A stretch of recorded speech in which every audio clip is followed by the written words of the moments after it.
Hello, and thank you for dining with us here at Under the Bridge. Because the menu changes every week, and the head chef is a jerkbag who is constantly throwing his opinions all over the place, we are still grateful that you joined us. And here with me is the sous chef, Greg. Hi. There was actually a joke I wanted to make when you said throwing opinions all over the place, but it's like, no, we don't want to get de-YouTubed or bleeped out in the first, 30 seconds. That's why I called myself a jerkbag. Okay. Hello, everybody. Hello. I introduced Greg, but I did not introduce me. I'm Cody, aka the Scarlet Troll. Indeed he is. And as always, I am Greg, aka Greg. Yes. So, I kept the news a little light this week. I'm sure we're going to be busy talking about the movie that we saw, which, yeah, you guys are in for a ride. Oh, yeah. Let me tell you the bit of gaming news that I've got, which is that co-creator of Sonic, Mr. Yuji Naka, has been arrested.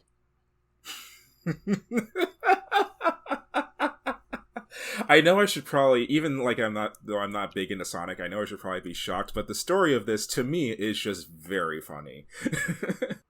Yeah, so, according to Japanese news outlet FNN, ex-Square Enix employee Taisuke Sasaki and his friend Fumiaki Suzuki were arrested on suspicion for insider trading. Developer Aiming was originally set to announce its mobile game Dragon Quest Tact in 2020. Sasaki and Suzuki are alleged to have known details about the game before it was publicly revealed, and reportedly purchased a combined 162,000 shares of Aiming for roughly 47.2 million yen, over $335,000 US, in advance, with the intent of profiting on a potentially higher stock price stemming from Tact's announcement. Yuji Naka is now suspected of being involved in the scandal as well, being accused of purchasing 10,000 shares, worth roughly $20,000 in Aiming for the same purpose of profiting from that reveal. Naka was apprehended by Tokyo District Public Prosecutor's Office, and the investigation is currently ongoing. I don't know why, but for some reason, crossover of game developers and insider trading is not one that I ever thought would happen. Oh yeah, no, entirely possible. As soon as you get wind of what a competitor is doing. It just feels or even what your own weird. company is doing. Plenty of corporations have insider trading notices of, oh, you can't trade stocks right now because we got big things coming. It's just so weird, especially so weird for being a guy who's at least partially responsible for creating one of the most iconic characters in video games. And then helping run it into the ground. Of course, he was also partially responsible for Balan Wonderworld, so... I mean, does that balance it out? Yeah, that game's atrocious. Okay, never mind then. Granted, he was removed as director prior to its release and blamed Square for the game's failure, but there's plenty of blame to go around, let's be honest. Right. So, because this is it's still a scandal and I really shouldn't be laughing about people getting arrested, but at least it's something not icky. It's still icky in a corporate legal sense, but at least it's not something where I have to be like, oh no, Sonic is tainted forever by this. So, I think this is pretty funny. I think it's funny. It's definitely icky in a moral compass type of way. Is it? It's corporate. Fair. Well, I guess if there's such thing as the corporate moral compass, it's gone to the level of, our expectations are already low, but God, man. I think it's funny. It's definitely one of the most out there bits of gaming news in a while. That's for sure. At least for me. Yeah, I was not expecting this.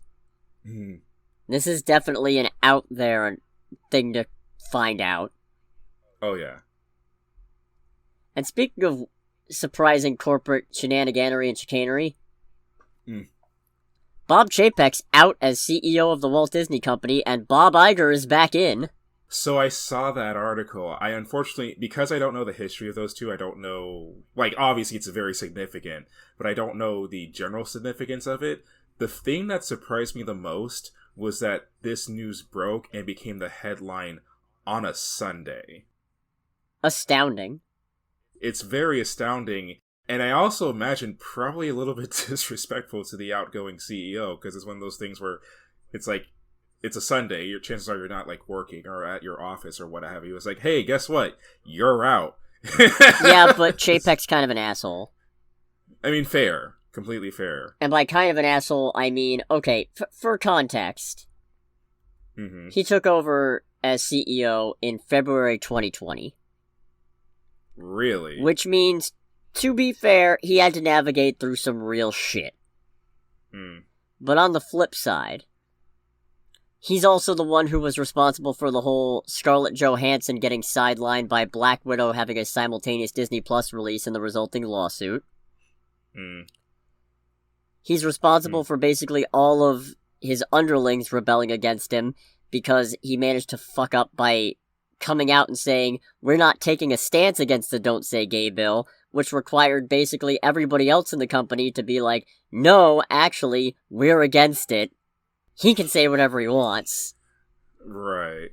Requiring him to then backpedal and say, oh no, actually, we're against it, and then stop doing all political donations for a while, which made everybody mad. He has not been doing a good job. Fair. Okay. So I guess this is a change that is definitely more a PR, like, focus change more than anything else. Well, their stock also went way the heck up, apparently.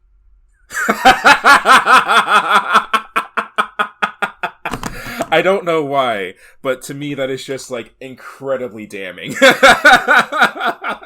It's like, I mean, he's kind of a jerk, but how much of a jerk is he? It's like, the stock for the company just went up significantly. It's like, oh. Yeah. That's funny. That is actually kind of funny to me. Apparently that happened, at least. Fair. It's still obviously a developing story. Oh, yeah. Yeah, especially if it's a story that breaks, like, during the tail end of a weekend, and from what I've gathered, it's just been like, yeah, this guy's out, this person's back in, then there's definitely more going on behind the scenes. Right. And, I mean, obviously, you know, it's still, who's gonna be the head of this big, giant, multi-billion-dollar corporation, so it's still icky either way. But Bob Iger was in charge for 15 years. Oh, okay. So, the last 15 years up until 2020, him. Yeah, and I would say that was a pretty, at least, solid time for Disney. Right. And they were making progress on some things, while still, you know, being a giant evil corporation. But... yeah, the House of Mouse sometimes loses its moral compass in the stash of money that sits in its bathtub. Okay, looks like up 6% today. So that's definitely a tick. Yeah, that's a decent tick. They lost roughly 40% in 2022. Oh, okay. Ugh. Yeah. Nutty. Yeah, very. So yeah, it's, I guess, good to have him back. Well, it can't get any worse. Well, actually, no. It could get worse. No. It could 100% get worse. I very much realize how stupid because I was going to lean into something else. I was like, no, actually, that's stupid. It could 100% be worse. Because this is just Disney, not Warner Brothers. Per the official announcement, the chair of the Disney board said, the board has concluded that as Disney embarks on an increasingly complex period of industry transformation, Bob Iger is uniquely situated to lead the company through this pivotal period. Yeah. I mean, the man's been there for 15 years beforehand. World changed a lot between 2005 and 2020, so I would be willing to agree with that sentiment. Yeah. And in the email to employees, Iger said that Disney holds a special place in the hearts of people around the globe thanks to you and your dedication to this company and its mission to bring joy to people through great storytelling is an inspiration to me every single day, and did not acknowledge Chapek in the slightest. So, bye-bye, Bob. And hello, Bob. Real. And hello, Bob. Meeting with the Bobs. An angry meeting with the Bobs. He's the guy who bought Fox. Okay. Iger was responsible for the Fox buyout, which is terrifying, but also means he's the man who got us Fantastic Four and the X-Men back. So, you know what? I acknowledge that is not really something to get excited about in the wake of everything else that happened, like the shuttering of Blue Sky Studios and the termination of the upcoming Fox slate, but you know what? Shrewd move. I mean, he also got us the last third of Free Guy. He was also there for the acquisition of Pixar, Marvel, and Lucasfilm, so... Oh, okay. So yeah, he's been around the block. Yeah. At the very least, he's a smart guy, unlike Chapek, who does not seem to know what he's been doing. Yeah. Anyways, this is getting weird, and I feel like this bit's going on too long. Let's move on to something else. Alrighty. Fresh off the presses, Blade has a new director. Oh, good. That's... Oh, God, I need that movie. Same. Yann Demange, I apologize for the terrible pronunciation, but French, apparently. French-Algerian. Is attached to direct, or at least has signed on to direct, and Michael Starbury is writing a new script. Oh, so they're just throwing out the previous script then? I guess so. Alright.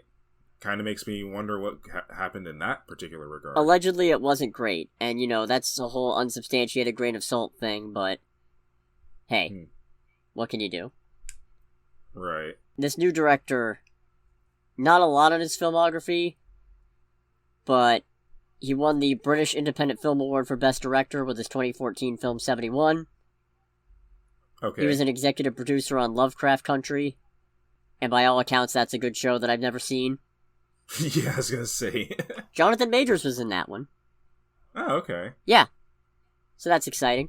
Honestly, I'm just happy Blade as a director. Yeah, same. That was one where, when it was announced that it was kind of falling behind on the other films due to its lack of a director, is oh no.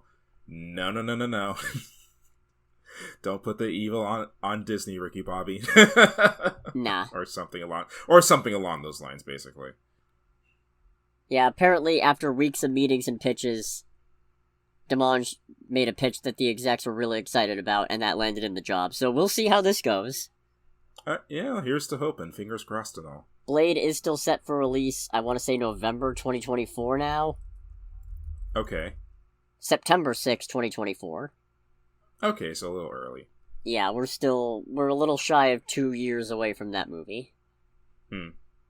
I doubt it's moving back up, because they're gonna need time to make this new script and then film based on that. Yeah, if anything, there might be possibly another delay, I guess. God, I hope not.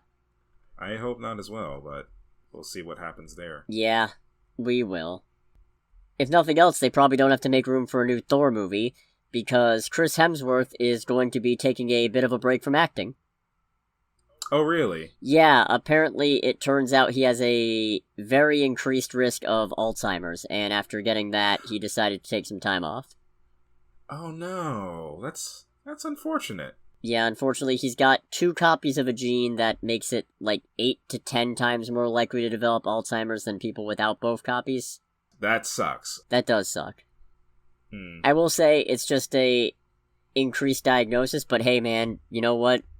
However you want to live your life, cool, you got the money to make it happen. Yeah, especially, Alzheimer's is really just an awful way to go. 100%. Yeah, so hopefully that's not what ends up happening to him, but I can definitely understand wanting to step away and rethink what's around you after getting news like that. Crass joke incoming, especially after Love and Thunder. I would want to rethink some things too. Oh, jeez. That was mean. That was a bit mean. But I will not apologize. Because I hated that movie. It was not a good movie, don't get me wrong. But anyways, genuinely, all the best. Hopefully this is nothing, but respect for the decision either way, because you do you. Yeah. You ever want a Deadpool Christmas movie? I don't like where this is going. I'm not saying we're getting one. Okay. But Ryan Reynolds has confirmed that he, Rhett Reeves, and Paul Wernick wrote a Christmas movie starring Deadpool that got lost in the shuffle of Disney acquiring Fox. Oh, that's actually genuinely unfortunate. I know I just said I don't like the sound of that, but that is one of those things where, if it's being made by buddies especially, I that would have a lot of sentimental value. That's very unfortunate. Yeah. So who knows? We might still see it again at some point. I mean, it'd be cool if they made it. I feel like it'd be one of those things where it's a project that's made because a bunch of friends are into it, not necessarily because it's a good idea. Yeah. Plus, who knows? We had Hawkeye and also, I guess, kind of No Way Home in 2021. We got the Guardians of the Galaxy holiday special this year. I doubt we're getting a Christmas thing next year, but hey, you never know. Keep the pattern going. Christmas things all the time. For sure. Can't stop, won't stop, don't know how to stop. Nothing but Christmas. All I want for Christmas everywhere. is no more Mariah Carey. For real. But also this. At some point. So that was a very abbreviated news section. Okay. Consider it a holiday gift to you, the listeners, and to me, the editor. So with that, let's move into trailer time. Alrighty. Should we start with the short one, the teaser trailer for Elemental? Yeah. I am very into this. The aesthetic and the style and the music and everything that was shown in the trailer is very much up my alley. For whatever reason, my brain kept on going, okay, so this is The Sims, but with natural elements. I have no idea why my brain went that way. That is a little weird. Yeah, but I am into this. Even though it's pretty bare bones and nothing like of major significance is shown, I am very, very interested in this movie. I like that one Olaf-looking guy who ends up getting his hair grown by the water elemental sneezing on him, and then is like, haha!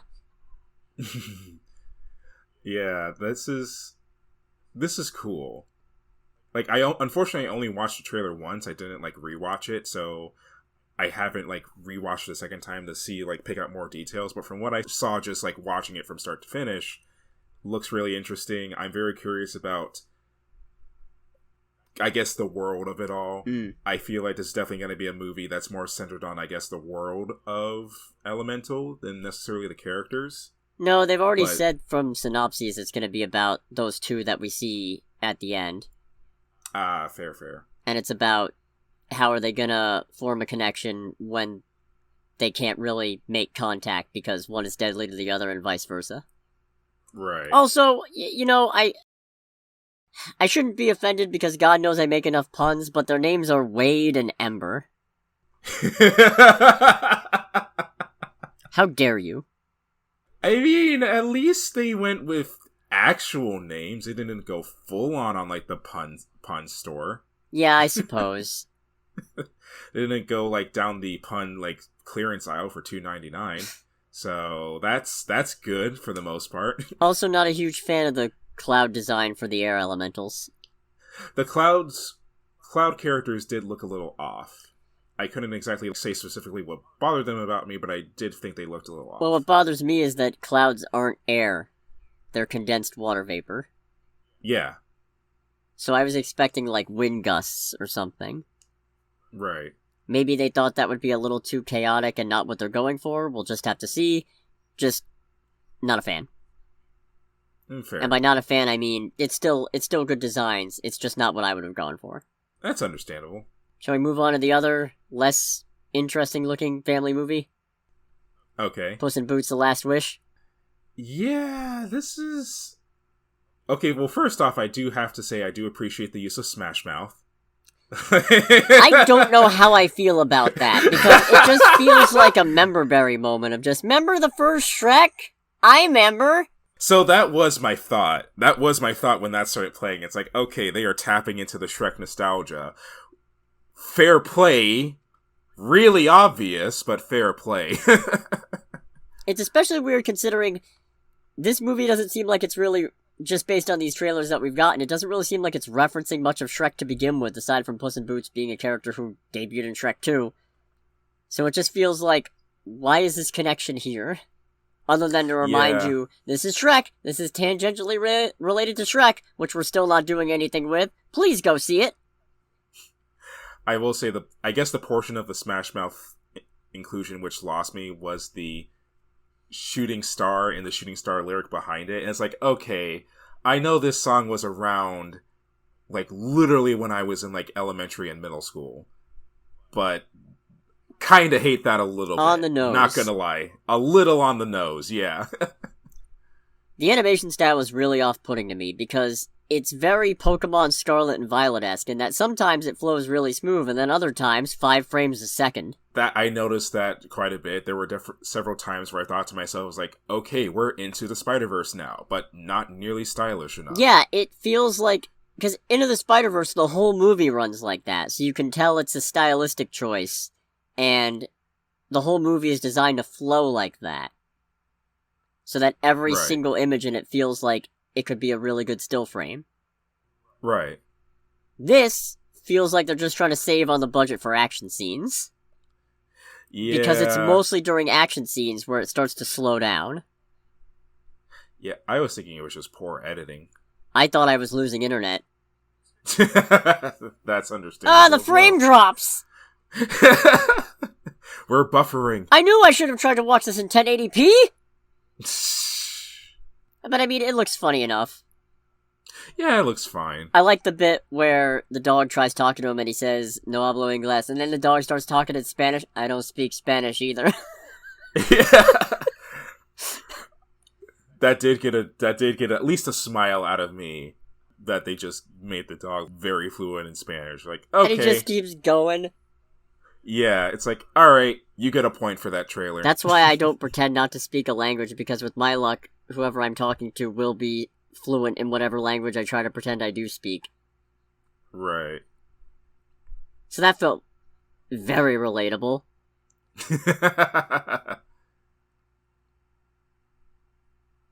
Otherwise, yeah, it's fine. Yeah, just fine. Might go see it. Well. Is it... When does this come out? I'm curious now. I think it comes out next year, doesn't it? No, I think it's in December. It says 2022. December 21st. Ooh, does this mean it's right around Avatar? Is this going to be our option instead of Avatar? No, it's 5 days after. Ah. Damn it. I would actually rather go see this. Got any preference what we talk about next? Christmas with the Campbells? I'm very confused by this movie. I am very confused by this trailer as well, because it can't seem to make up its mind of whether it wants to like be kind of a run-of-the-mill rom-com or raunchy as hell. And it's kind of a weird mix of both. I feel like this is made by somebody who is like, why don't we literally turn the awkward as hell Christmas family gatherings into a movie. That is the whole movie, and we're just gonna turn the awkward and the spice up to 11. Like, I dig the idea, but it is very strange to me. That being said, I do wish that I recorded myself, or someone was like watching me when it got to the portion of the trailer where the couple are, like the old elderly couple are in their room, and the wife just goes like, now why don't we enjoy some purple drink? My eyes like literally went wide and my jaw dropped. I'm like, no. Vince Vaughn is a co-writer and co-producer on this. What do I know him from? I have to look this up because I keep getting him mixed up with Rob Schneider for some reason. You ever see Wedding Crashers? Only bits and pieces. But he's the one who's not Owen Wilson. Oh! Okay. Alrighty. He's in Dodgeball. Oh, God, it's been so long since I've watched Dodgeball. Oh, this guy. Yeah. Okay. I don't know why I keep getting it mixed up with Rob Schneider. There's no real resemblance. No, not at all. Yeah, I don't understand it, and I feel very bad about it. Couldn't tell you, though. I mean, I don't know. As far as this trailer goes, aside... I don't think it could make up its mind what it wanted to do. Don't get me wrong, I got a very, very significant laugh out of, 60, 70-plus-year-old woman is, going, alright, now let's just enjoy this lean together.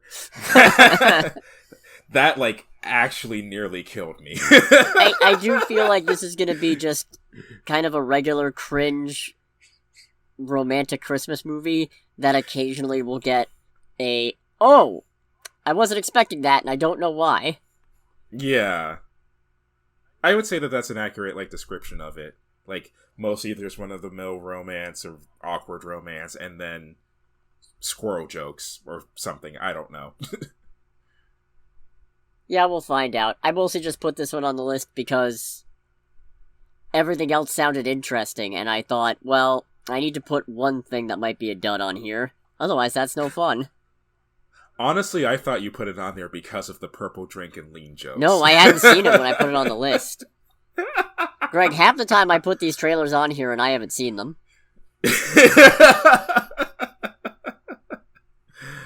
Oh my goodness. You know what, let's move to the thing that almost didn't make it on the list, but we ended up seeing it anyway, in front of the menu. Magic Mike's Last Dance.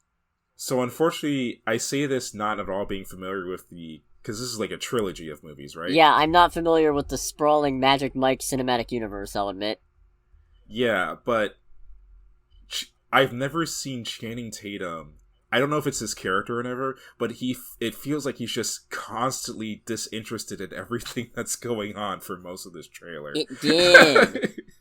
Yeah, like, I don't know, because again, since I've never seen the movies, I don't know if his character is just that stoic, but especially like when he sees all the dancers practicing, he just goes, "Sup?" It's like, that's all you have to say to that? Well, I mean, it is a Steven Soderbergh movie, and he did direct one of my favorite contagious disease-based movies, Contagion. Okay. And Oceans 11, 12, and 13. Huh. Alrighty. How many of these are they gonna make? Yeah, for real. The joke is there aren't that many, I don't think. I'd be lying if I said I wasn't interested in this movie, because I definitely am, but I just don't know what to take from the trailer, if that makes sense. You know what I took away from the trailer? This movie seems aggressively horny. It is very horny. Which, I mean, considering that apparently the whole franchise is about Magic Mike being a male stripper. So, that shouldn't be unexpected. Okay, yeah, that's fair. I definitely got the feeling from the trailer. It's like, okay, whatever this franchise is, one thing that it definitely is very, body positive and all that, no matter what. Or at least confidence in oneself. But holy hell is this movie horny as hell. Especially for the last bit, where the couple getting drinks are like, weren't you a cop? Arrest her. And it just goes to her bachelorette party of Channing Tatum as like a stripper cop. I'm like, what the hell is this? That sold me on it, I'll admit. I think I let you off with a warning. It's just, I was not expecting that. Well done. Yeah, that was the bit that got my interest back up in it. It's like, okay, alright. I don't know if that's a callback to one of the previous movies, but yeah, mega horny. Yeah, originally I was going to include this because it's the third film in a movie series that I hadn't seen, and then I realized, same with Creed, so what's the real distinction here? Right. You want to talk about the old way or inside? The old way. Because I think this is the me movie of this set. It's like Western father and daughter John Wick. Yeah. No, I was getting mad John Wick vibes from this whole thing. I need to stop comparing every interesting looking action movie to John Wick, but god damn it. I felt like it was very purposeful here, in all honesty, especially with some of the gun tricks and whatnot that Nicolas Cage does. I got the feeling that it's like, maybe it's pure coincidence, but I felt like the people making this movie were definitely inspired by the John Wick series, which, not the end of the world. Nah. But I felt that watching it. But this looks cool. I'm very interested in this. I really want to see this movie. I like that the daughter is in on it. Oh yeah, I very much enjoyed that the daughter's in on it. She's like, "Daddy, are we gonna kill the guys that killed Mommy?" He's like, "Yes, sweetie, you are. Can you teach me how to shoot?" I love it. Yeah, I don't know. I don't think adorable is the right word, because it's definitely not given the circumstances, but it definitely does more to draw me in personally. It's Adora deplorable. Yeah. I feel like a lot of people don't really go for the angle of include the child in the depraved madness for very obvious reasons. No. You gotta learn them. You gotta learn them how to take care of business. Fair. Because otherwise you die, and then they're not prepared when the sequel rolls around.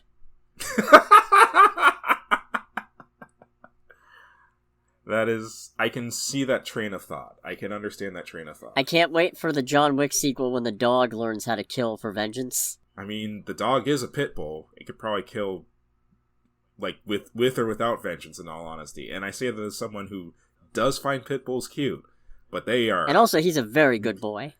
He's a very good boy. But generally speaking, those dogs are mean motherfuckers if... They can be mean motherfuckers.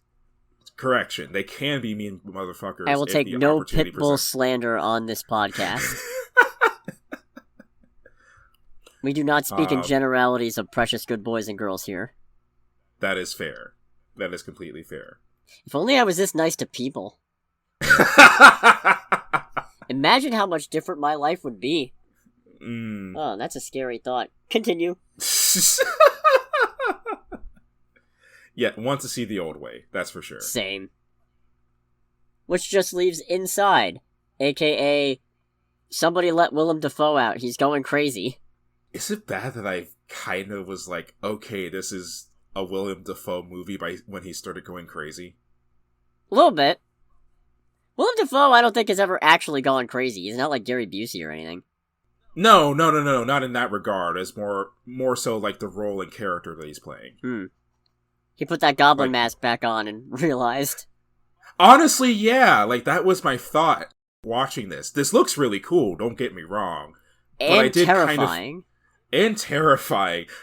My thought was, okay, seriously, who designs a house like this? This has to break so many OSHA violations. You know, back when I still worked in office, I almost got trapped in a hallway.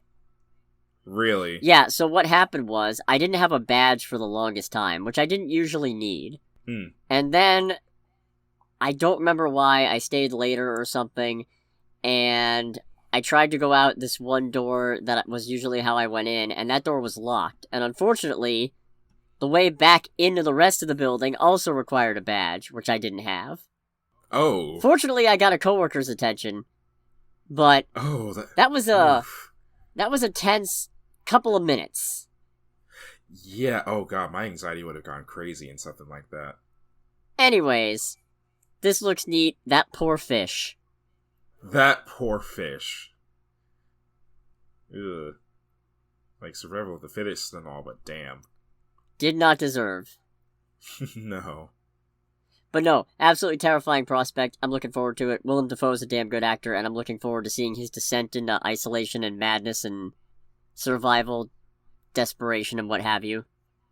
It's gonna be a good time. And by a good time, I mean this is gonna be an absolutely wretched time that I look forward to watching. Yeah, this is gonna be very quality, but deeply uncomfortable. Just how I like it. Shall we move into this weekend's box office? We might as well. Alright. So, did we see the highest grossing domestic movie of this weekend? We did when we saw Black Panther.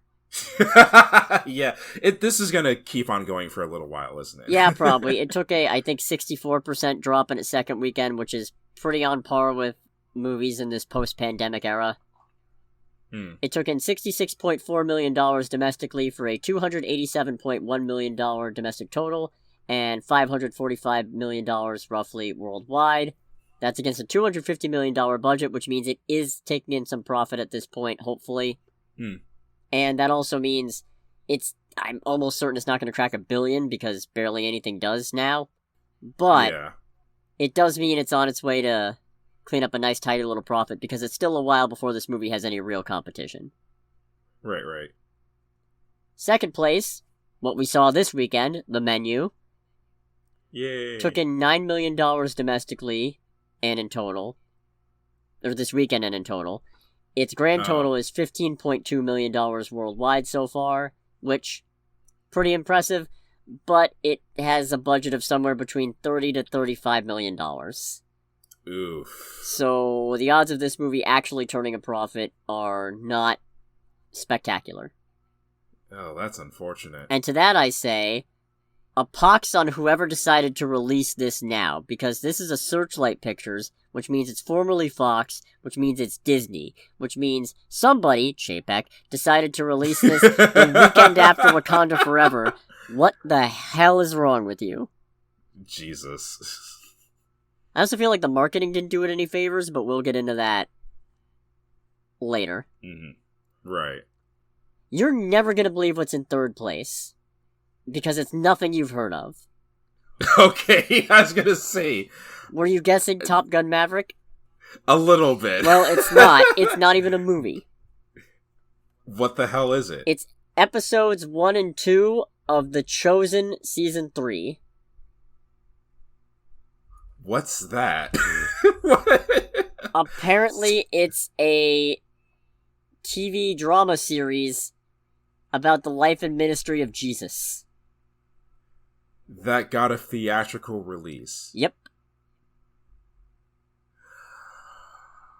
Future! It made $8.2 million domestically this weekend and in total. No worldwide release. Jesus Christ. Yes, exactly. What? I don't know how to process this information. Greg.exe has stopped working, ladies and gentlemen. Yeah, I was not expecting that. Didn't even know this existed, to be honest. Yeah, no. Which, to be fair, it's not my wheelhouse, so... I mean, I feel like that's a lot of money for a movie like that. Well, it's not a movie, it's episodes of a TV show. Well, not even a movie, it's a freaking TV show. Gosh, god damn it. Yeah. Mm-hmm. We'll see. Yeah, for real. I think this was just like a one-weekend event, so we're probably not going to see it on the top 5. Hmm. Good for it, though. Good for it. Yeah, good for the people who made it. Exactly. In 4th place, we have Black Adam. Oh, okay. It took in $4.6 million domestically for a $157.1 million domestic total and $366.9 million worldwide. That is against a $195 million budget, which means it is making some money, but not a lot. Oh, no. And there's probably not much time left before it gets... I don't know, maybe it won't get booted out of the top 5 for a bit still, because you gotta imagine stuff like The Menu is gonna drop off, because everybody who is gonna want to see it has seen it. Right. And then in 5th place, I can't believe this is still here, Ticket to Paradise. $3.1 million domestically for a $61.5 million domestic total and $158.5 million worldwide against a $60 million budget, so it's also in that making a neat little profit club, although considering its budget was much smaller, that means that the money it's making back is more significant. Right. So this is a crazy weekend. This is a really weird weekend. I can't wait to see what happens next weekend. Mm-hmm. Once you factor in the holidays and stuff, oh, it's gonna be a massacre. It's gonna be delightful. Yeah. Be a Christmas miracle. A Christmas massacre. Mm. I refuse to pronounce that word correctly. It's like... Whatever you say, man. It's like Quesaduela.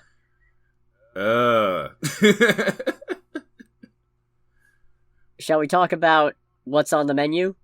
We should indeed discuss what's on the menu. So, we saw the menu. It is a dark comedy horror film directed by Mark Mylod, and it stars Ray Fiennes, Anya Taylor-Joy, Nicholas Hoult, and others. Including John Leguizamo. Yeah, apparently this movie is considered to have an ensemble cast, and I definitely believe that with a lot of the people who are here. I guess it's just one of those things where half of the people chosen aren't exactly what I think of when I hear ensemble cast. What do you think? I don't know. I feel like relative to other like big name ensemble cast movies that have come out in the last few years, these are just all actors and actresses who, wow, absolutely amazing. Like everyone in this movie is great. Aren't really ones that get the limelight very often. I think it depends on what you're watching. That's fair. So, You wanna try to describe this movie, or should I try to describe this movie? Without spoiling it. I mean, see, it's hard to give a description because, like you alluded to earlier, because there's been trailers for this movie, and the trailers actually, in retrospect, do a phenomenal job of telling you what this movie is about while also giving away very little. But they do not capture the spirit of this movie. But they do not capture the spirit of the movie at all. So I almost wanted to give a description if you've seen the trailer, but honestly, I don't feel like that would do it justice.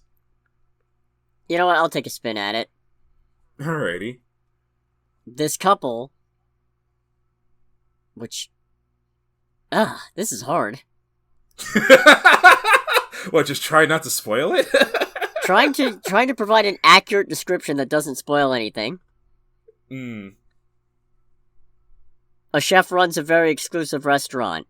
Some people show up to dine. Shit goes crazy. Shit gets absurd. Absurd is the word. Absurd is indeed the word.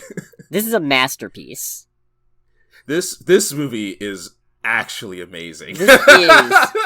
And I feel weird saying this almost back to back after Weird the Al Yankovic story, but this is one of my favorite movies of this year. I mean, considering that I haven't seen Weird Al, and... Well... I would say this is my favorite overall movie. I don't think it's the movie I've liked the most. That still goes to Top Gun. But this is my favorite overall in terms of, well, just honestly everything. Yeah. I think this is probably one of, if not the best movies I've seen this year. It's not my favorite, because my favorite is probably going to be something more like Doctor Strange Multiverse of Madness or something. Or who knows, I'd have to re-review everything else I've seen. Might even be, maybe not the Batman. But you all know what I'm about at this point. But this movie is phenomenal. I give it a 10 out of 10. So, same, honestly. Well, I don't know, maybe a 9 just because I don't do thriller and horror movies very well. But, because I will say if there is anything to kind of be on the nod for, while this movie is definitely a horror movie, it definitely leans more in the thriller aspect. The movie doesn't really give you a lot of chances to kind of calm down and like assess the general situation. It's tense the whole way through.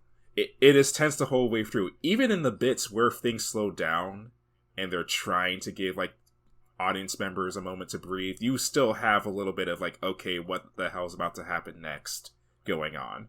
I hope it doesn't spoil anything, but the absolute dry humor angst in this movie is something I have never seen before. Not since Emma 2020 have I seen such a sardonic movie. Yeah, it's like, this movie is just the perfect mix of kind of stereotypical, like, British dry, dark humor, while still being incredibly, like, smartass. It's deadpan. It's deadpan as hell. It's very deadpan. But it just takes every opportunity to just basically give the audience a middle finger that is still very funny. Very well acted, too. Everybody knocks it out of the park. Oh, everyone knocks it out of the park. My favorite is, and I actually did like look this up, I think my favorite overall, as far as most of the main cast, was Elsa. Right. Who was played by Hong Chow. She's a delight. She is a delight. I'd say for the first third of the movie, in the small bits that she shows up in, she very much steals the show. Honestly, I think she becomes more of a show stealer later on. But then again, maybe it is still in the first third, but... I would say that a lot of her best performance is in the first third of the movie. Like, she is... Oh god, everyone in this movie is so good. It is. They are. It's just, I love it. Yeah. I wasn't expecting anything specific from this movie. Like, I won't say I had low expectations, but I wasn't expecting anything specifically, and I was completely blown away. Yeah, I just figured, hey, it's Ray Fiennes and Anya Taylor-Joy, this will be a good time. And it was. And it was. In a profoundly uncomfortable sense. You know what? Another point in this movie's favor, another feather in its cap. Despite being a horror movie, and despite being decently violent, it's surprisingly light on blood and gore. I was expecting this movie to be significantly more gratuitous than it was. Yeah, and instead, it's all used very effectively. Yeah, there was a certain angle in the gratuitousness that I was expecting to have happen, and I am very glad that it didn't go where I was thinking, because not only would it be a bit tropey, it also would have been deeply uncomfortable for me if they went the route I thought they were going to. No, this was amazing. Very well paced. There was nary a point where I was like, this feels like it's going on long, where is this going? Yeah. It's just got that amazing, very well-timed sense of humor about everything it does. One might even say it's full of little amuse-bouches. What? It's a single bite-sized hors d'oeuvre. Oh, okay. And I was making a pun. Fair. Because amuse. Oh, okay. All right, I get it now. If you got the joke before I explained it, thank you. And yes, I am a poser. Well, you're not a foodie poser. No, so. Absolutely not. I mean, don't get me wrong. I like a nice meal as much as the next guy. But oh yeah, this movie's great. The comedic timing of this movie is literally perfect from start to finish. And the food is interesting, which I don't want to get into too much because it's actually a spoiler, believe it or not. But yeah, it was interesting. Some of it looks really good, and then some of it... I mean, one key thing about this movie, and it's actually one of the themes about the movie as well, is that, and it's shown in the trailer, so I feel confident in talking about this. It's demonstrated that everyone who takes part of this in this whole adventure is a member of kind of relatively higher society. So a lot of the food that shows up is going to be along those lines. It's bougie. It's very bougie, which there is really only one dish during the whole bougie thing that I was like, okay, that kind of looks interesting. And then the very last one was actually the one that made me go, ah, yes, my normie lower middle class tastes are in full effect now.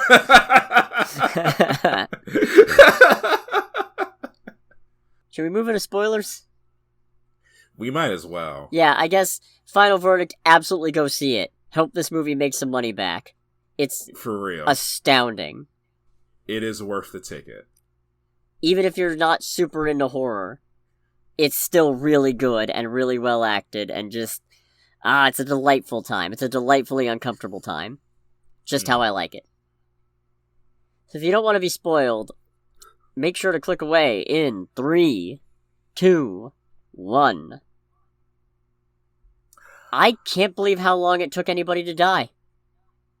Yeah, it took quite a bit. And honestly, I thought that the first person to die was going to be one of the guests. Instead, it was one of the sous chefs. You were correct in that Tyler was the first one to die in the party. I was, but I was disappointed in the way that he died. I thought it was fine. So, anyways, now that we're into spoilers, the crux of the movie is that Chef Slowick, played by Ray Fiennes, is planning to kill all of his diners who are there that evening, himself, his staff, everybody dies. That's his plan, because he is fed up with his life and his job.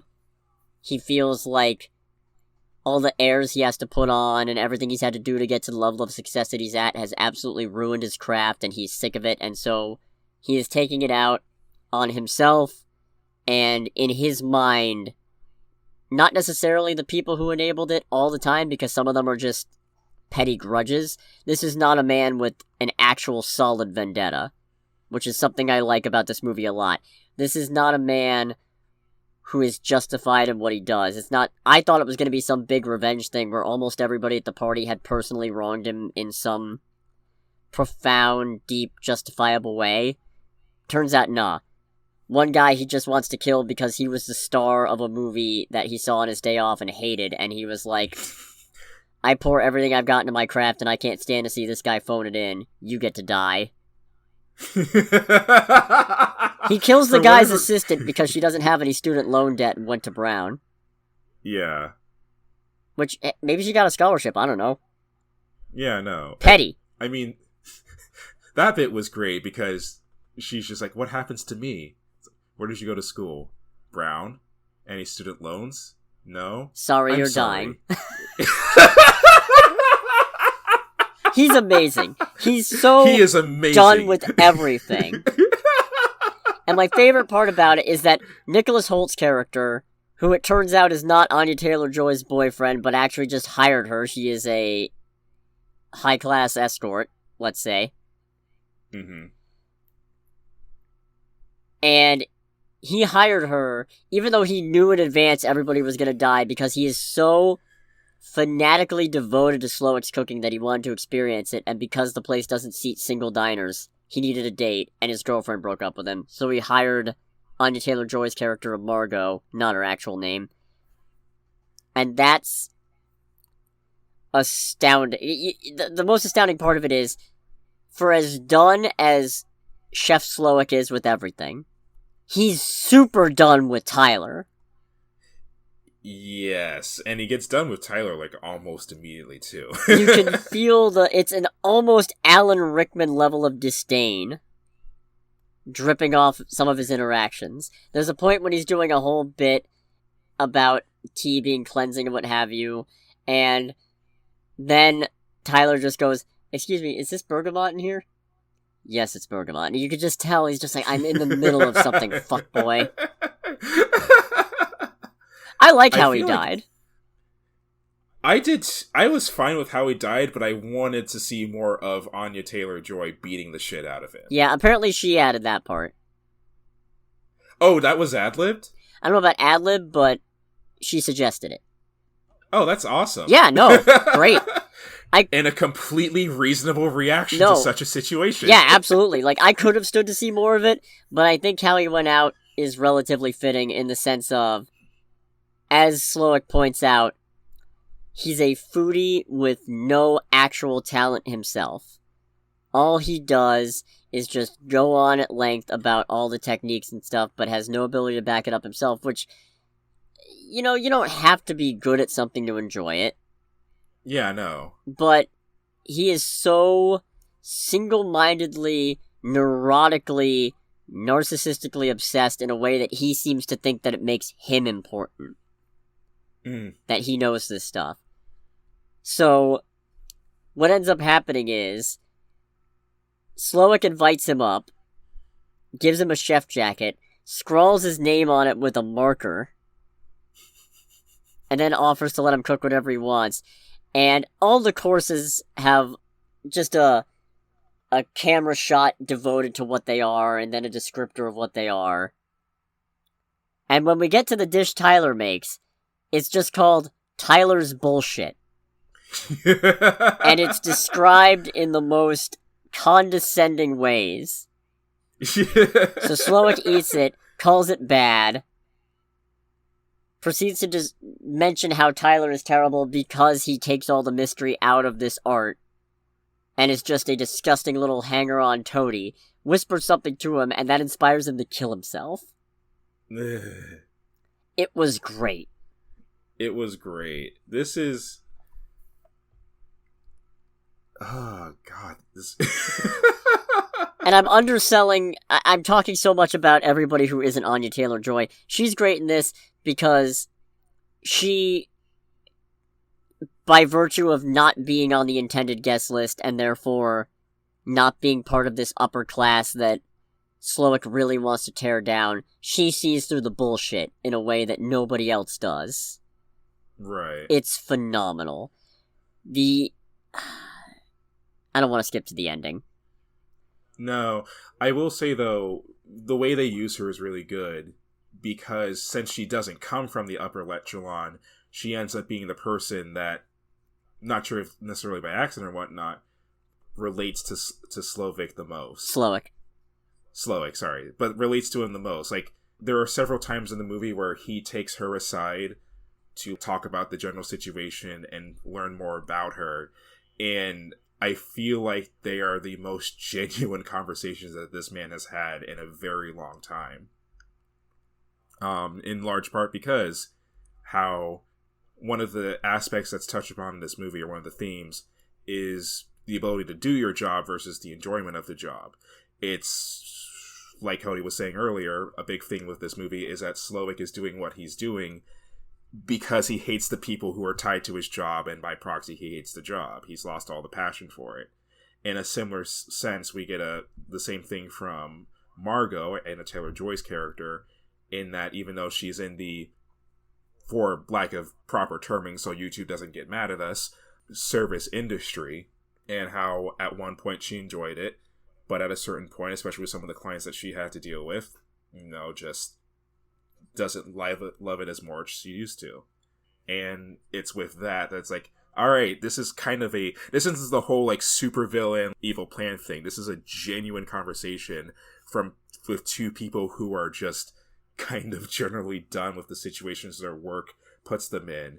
And I feel like that's definitely a portion of the movie where, minus the murder, most people can at least relate to on a certain degree. Oh yeah, that was some of the realest shit there. Yeah, and that was kind of the thing too for me as well with Slowick, how he outlines how everyone in this upper echelon of eatery and whatnot have killed his interest, how they're just an insult to the thing that he spent his life so passionate for. And during all this, I'm thinking to myself, it's like, I'm not gonna lie, I 100% understand where you're coming from, but... Cool murder, still murder. Yeah, it's like, these are still obnoxiously creative ways of murdering people. Like, the most pretentiously creative homicide I've ever seen in my life, which, as enjoyable as it is to watch, kind of takes away from any sympathy you could possibly get, my man. You know what? I'll give him a little bit of sympathy, in the form of, as much, he still thinks he's better than them to an extent, but he also acknowledges, mostly implicitly, but still, that part of why he's here is his own fault. And that is why I think he includes himself in everything that happens, and he does not plan on sparing himself from the events of the night. There's also the fact that, from what we understand, one of his sous chefs is the one who came up with the idea of killing everybody, and he was especially rotten to her in particular, so it might also be a form of penance there. But I think a lot of it's also a case of, yeah, my whole environment contributed to this, but I let it get this far. I am part of my own problem. Right. Let's see. What else was there? Because there's so many bases in this movie. This is one of the more enjoyable aspects of the movie. Like, we've talked about how great everyone is, but really do want to emphasize everyone, including kind of the smaller, like, side characters, do a good job and are very interesting to follow. Like, with the sous chef that Slowick has been bad to, she, in the most chipper and kind of adorable way ever, goes, actually, it was my idea to have everyone die. I'm very proud of that. Just like, oh, that is some wonderful acting. Because otherwise there's no point. You just eat your meal and then you go home. And what is that? Yeah. Yeah, it's like, damn, that's good. And again, want to give Elsa, played by Hong Chow, massive props in this movie, just because of all the I feel like that she does the most to be the angsty character for the first third of the movie. So one of the sets of guests that are in it are three dudes who are kind of corporate money guys. We find out later on that they actually work for the gentleman who has been bankrolling Slowick's restaurant for like several years at this point. One of the dishes that's brought out is a roasted chicken breast with the tortilla, and the tortilla has special like engravings that have been laser cut on it, but each of these engravings relate to something to each of the guests. And it's all something insulting or vaguely threatening or something that illustrates what it is about them in particular that has marked them for death. In one case, for a critic, it's the restaurants that she got shut down with her reviews. For Tyler, it's just him taking pictures of the food, despite being instructed not to. Yeah, and in the case of the corporate guys, it's all of the illegal bank transfers they've been doing to offshore accounts. And one of the guys calls Elsa over and goes, "Excuse me, what is this?" And she just stands there and goes, "This is a tortilla! Tortilla deliciosa!" It was so good! In a movie full of crowning moments of absurdity. That's probably not my favorite, but it's up there. It was this really weird mix of kind of terrifying, but also oddly adorable. But just really funny, as if to say, "Oh, fuck you guys." You know what I want to know? Who's the chef who had the idea of giving a little snack to the winner, to the last person to get caught during the man's humiliation stage? Oh my god, that was so great. Because that last bit, so there's a whole bit where all of the men that are in the party have 45 seconds to run away from the restaurant and try their best to escape the island. Surprise, surprise, none of them make it. But the last guy is literally hiding in a chicken coop, and it's very quiet, and it's very tense. And then, like, something out of a fucking McDonald's commercial, one of the chefs just peers through and goes, "Here, this is the special treat for the last person to be found during the hide and seek." It's just like, what the hell? Oh, man.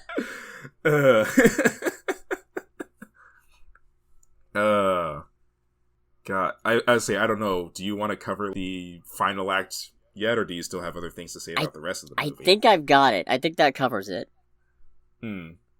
So, the ending of the movie is brilliant. It is. It's amazing. It's a big part of why this movie's a 10 out of 10. Yeah. So, Slowick has spent this whole movie trying to convince Margot that she doesn't belong with the rest of the guests, she belongs with them. And it doesn't matter, because they're all going to die anyway. But he insists that the distinction matters. Under the prospect of helping him by retrieving a barrel, she breaks into his cottage, which it turns out is stylized exactly like the restaurant, because the man is fucking crazy. It was actually insane.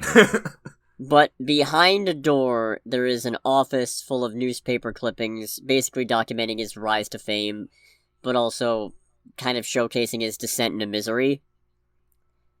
And she figures, based on these photos, that it looks like the last time he was genuinely happy with what he did was when he was just a burger cook. And so, at the end, when they're all about to die, she stands up and gives this absolutely scathing speech about how it's all bullshit. How, despite everything he says about his love for food, nothing he's done at all that evening has been made with love, which is how the menu plays in, because it's all this absolutely pretentious haute cuisine BS based around nature or otherwise taking digs at the guests, and she calls it out on the intellectual flexing that it is. And then says, to his absolute horror, that she is still hungry. And he does look like it's like, you did not just say that. That is the look on his face. It's genuine, oh god, what?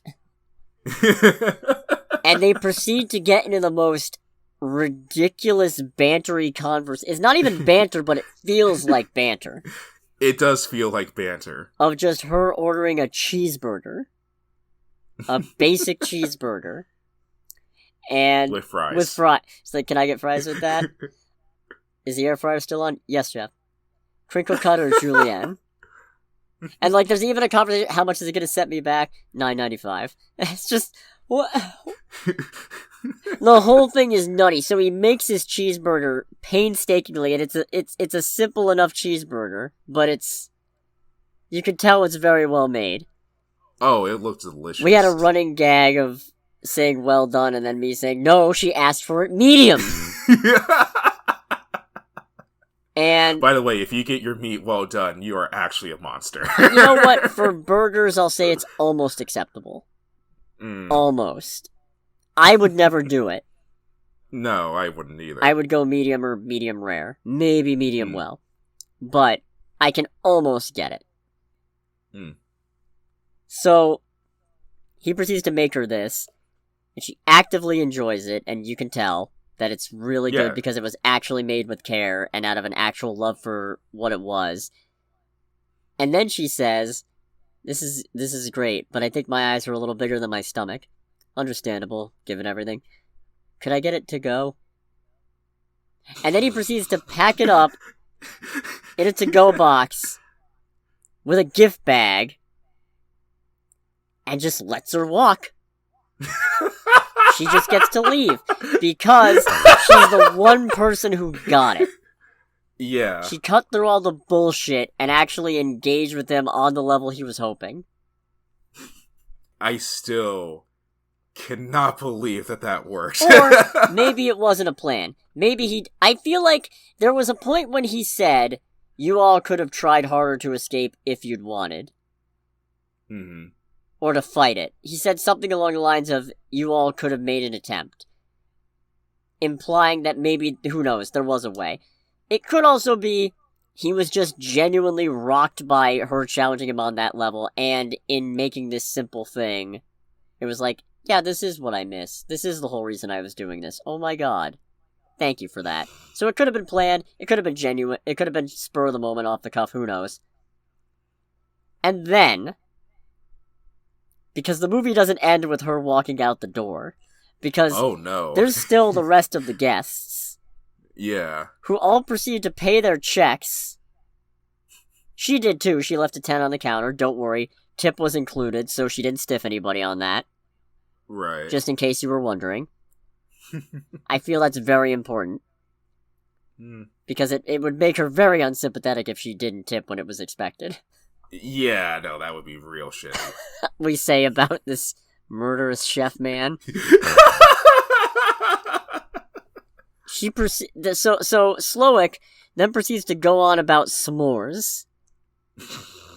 And just starts decorating the floor of the restaurant and starts adorning all the rest of the guests, who also receive gift bags, mind you. One of which gets one containing their own severed finger, makes sense in context. Right. One of the gorier bits of this movie. Oh, yes.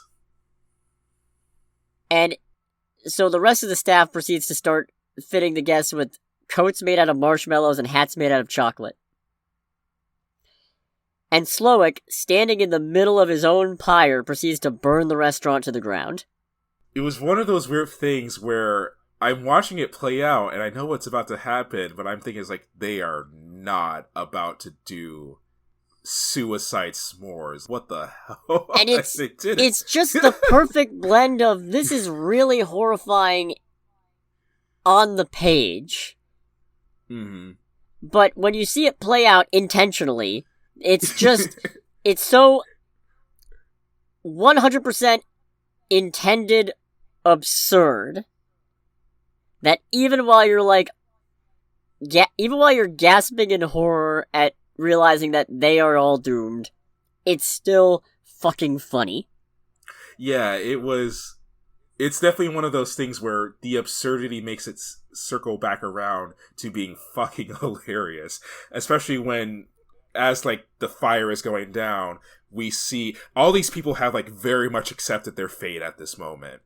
And have just completely checked out. And I think at one point all of the guests also go, "We love you too, chef." And one of the patrons, there's just like a close-in shot of the chocolate melting on her head and her just closing her eyes and the chocolate going in her eyes. I'm just like, why is this funny? This is fucked up. Because it's just weird. It's exactly the intellectual bullshit that Margot refused to play with, and that's why she left.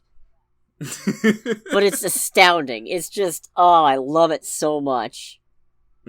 If I wasn't super busy, I would go see it again. I might do it anyway. Oh, yeah. Who knows? Yeah, this is... I gotta go see it again just so I can see if I can spot that one Coast Guard guy in the lineup. Oh, yeah, that's right. Yeah, oh god. Dude, this movie was great. It was. This movie's fucking amazing. It's definitely... I don't think I could call the movie as an entirety from start to finish original, but as far as all the ingredients that have been put into it, food this is overall, like, there's a lot of very original ideas and just things put into this movie that never would have thought would ever go together. Like, I never had food-focused horror movie anywhere on any of my bingo cards. Nah. So for that, it's like the concept overall has a lot of originality going for it. Like, this is cool. It does. While describing it to a friend, I completely unintentionally described something in it as perfect chef's kiss. And then I realized what I said, and I just started dying. I mean, this movie is just pure, just mwah. It's immaculate. Indeed. And if Chef Slowick heard us say this, he'd probably burn us to death, too. Oh, yes. I think that about wraps that up. Yeah, I think that's I think that covers... Well, it doesn't cover all the bases, but there's so many bases that can't be covered unless you actually see them play out. Yeah, it's got layers. And it's worth it. Layers like s'mores. Or a and souffle. It's worth it. Or a souffle. I don't know why I said that. There's no souffle in the movie, but... In any case, thanks so much for listening. Make sure to like, comment, subscribe. Follow us on Spotify, RSS, or Facebook, whatever. Any of them. All of them. Do whatever you want. And next week, hopefully Devotion? Hopefully Devotion. It's going to be hard to shake because of our... We're probably not seeing this one together, that's for sure. Yeah, no. I mean, I'm going to do what I can to see it, because this is a movie I'm very interested in. Yeah. Push comes to shove, I'll definitely see it. Who knows? If it doesn't work out, maybe we'll end up with either me describing a movie that is much more your speed, or maybe I'll just say, fuck it, Guardians of the Galaxy Holiday Special. Right. In any case, thanks again for listening, everybody. And I bid you farewell. Thank you again for dining with Under the Bridge. Good night, everybody. Tip your waitress. Tip your waitress.